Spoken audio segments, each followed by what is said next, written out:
Thank you. Gabe, thank you as well. Jim, let me turn to you. Reaction to the latest assessment from what you just heard from Courtney in the Pentagon there. Oh, that's my understanding as well. I think we're in a situation that's going to be pretty brutal in the coming weeks. The Russian ground offensive is stalled. Putin is frustrated.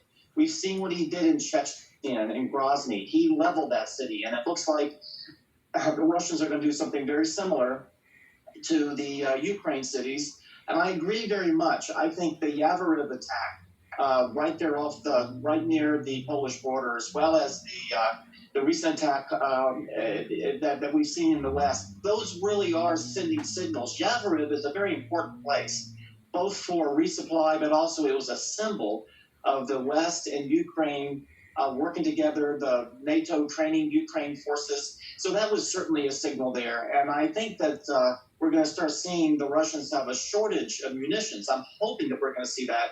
That might give us some relief. They've only got so many cruise missiles and ballistic missiles that he can use. The artillery, the same kind of problem in terms of their ammunition. So this is a horrible way to see it being used. But as they begin to run short, maybe this will give us a bit of a break in those cities. So then, given that, how important was this conversation today, do you believe, between President Biden and President Xi in order to try to de-escalate things? How critical do you think that could end up? Well, I think it's critical because what Biden said on the telephone, I'm sure that he went over some of the negotiating points that are being discussed right now between Ukraine and Russia.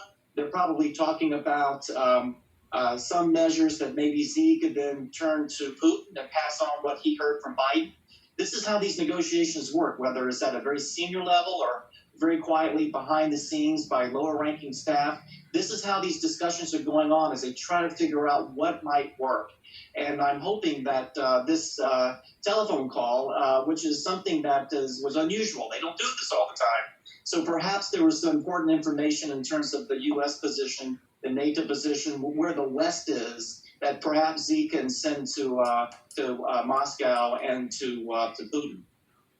Our Chuck Todd talked today, actually on this network, just within the last 2 hours, to the mayor of Kyiv. I want to play a little bit of that for you, Jim. Watch. Nobody have safety in our city. Nobody have safety in our country. It's every citizen of our country is target, especially self-government. The Russians try to kidnap the mayors of another city. I don't think about me by myself, but I more care about the citizens. I mean, the targeting of innocent people, right? The targeting of these civilians here, the deaths of them, takes this to I think, a level that is just gut-wrenching for so many people. And yet Russia's defense has continued to be, as you well know, Jim, well, we think that Ukrainian troops, these are hiding. I mean, it's all just, it feels like it's just covering their tracks at this point. Right. Yeah, that's exactly right. They are just, they're denying it's even happening. But I think the Zelensky video that he showed the Congress presented that raw picture of what's really happening. And these are war crimes. How can they be anything else? This is deliberate targeting of civilians.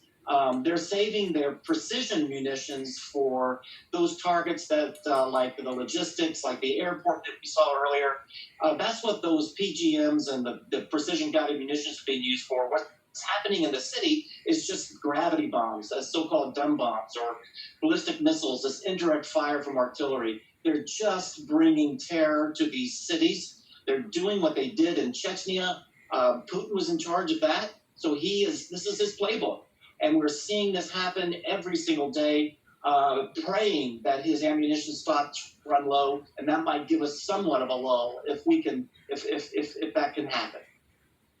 Jim Townsend, thank you so much for being with us. We appreciate your expertise and your perspective. We are waiting, as we mentioned, for that White House briefing to begin. Press Secretary Jen Psaki delivering, hopefully, presumably more insight into that President Biden phone call that happened today.